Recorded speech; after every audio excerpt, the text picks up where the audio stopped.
తోట సుధీర్ కాకినాడలోని తన గృహంలో తనను కలిసిన విలేకరులతో మాట్లాడారు.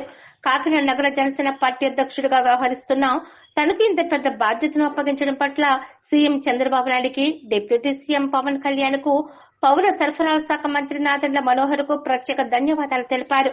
రాష్ట్ర ప్రభుత్వం పౌర సరఫరాల శాఖ ద్వారా అందించే బియ్యం పేదవానికే చెందే విధంగా పక్కదారి పట్టకుండా తన వంతు బాధ్యతను నిర్వహిస్తామన్నారు.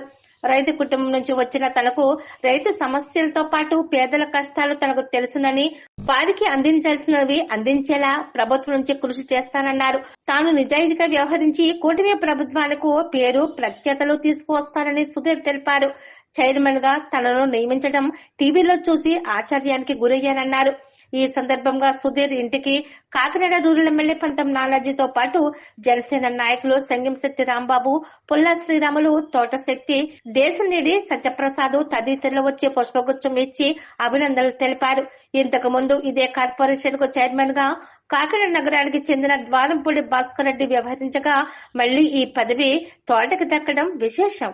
ఈ రోజు ఉదయం సుమారుగా 11 గంటల ప్రాంతంలో నేను కూర్చొని ఆఫీస్ వర్క్ చేసుకుంటుంటే మా పాప ఫోన్ చేసి, డాడీ కార్పొరేషన్ పదవులు ఏబిఎన్లో వస్తున్నాయి, వెళ్ళి చూసావా అని అడిగింది.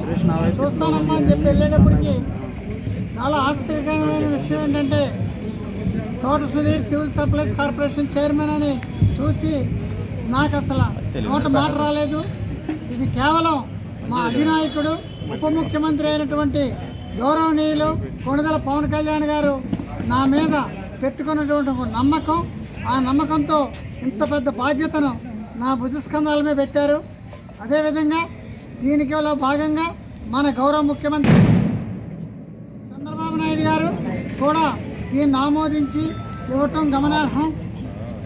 మరొక అదృష్టమైన విషయం ఏంటంటే నాకు గురు పూజ్యులైనటువంటి మా గౌరవ మంత్రివర్యులు నాదెండ్ల మనోహర్ గారు అండర్లో పనిచేయటం నాకు చాలా అదృష్టం కలిగింది. వారు యొక్క అండర్లో పనిచేయటం అంటే ఎంతో అదృష్టం రావాలి. ఆయనకి ఎంతో నమ్మకంగా ఉంటేనే కానీ ఆయన ఒప్పుకోరు. చాలా నిజాయితీపరుడైన ఆయన దాంట్లో నాకు రావటం చాలా అదృష్టకరం.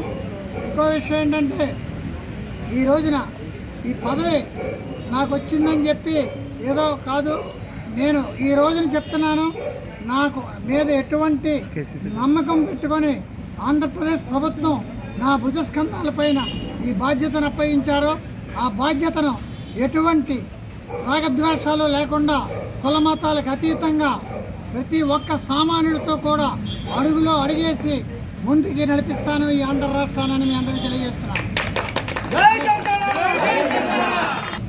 ఈ చాలా కీలకమైన ఇది.